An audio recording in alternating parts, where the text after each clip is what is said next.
তো হাই বন্ধুরা, সবাই কেমন আছে? আশা করি সবাই খুব ভালো আছে। আমি খুব ভালো আছি। আজকে রাত্রের রান্নাটা আমি সবার সাথে শেয়ার করবো। দেখুন, সিম্পলভাবে রান্না করব।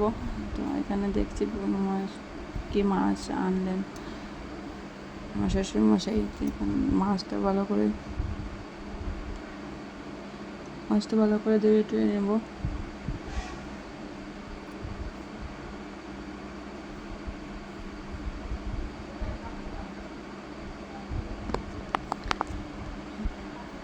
দেখুন, এখন আমার মাছের মধ্যে হলুদ টুলুদ মেখে, আমার শ্বশুরমশাই কী জানো, আমার শ্বশুরমশাই একদিন মাছ না হলে এখন মাছ খেতে অনেক ভালোবাসেন। আমার ডেইলি মাছ লাগবেই।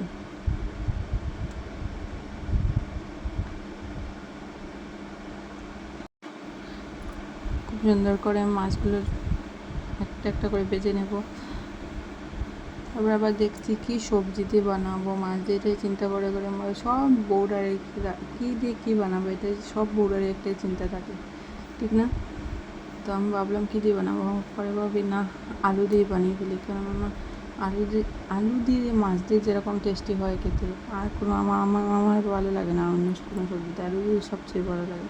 তো ভাবলাম আলু দিয়ে বানাই না। এখানে হয়েছে মাছের তেলগুলো ছিল না, এখানে আমি পেঁয়াজ দিয়ে ভেজে নিয়েছিলাম। আর আবার দেখুন, এদিকে আলু বসিয়ে দিয়েছি। পুরো সিম্পলভাবে আমরা অনেক কম মশলা খাই, কিন্তু খাবার রান্না হয়ে গেছে। তো রাত্রে রান্নাটা সবার সাথে শেয়ার করলাম। ভালো লাগে লাইক, শেয়ার অ্যান্ড সাবস্ক্রাইব করে দিও প্লিজ আমার চ্যানেলটা।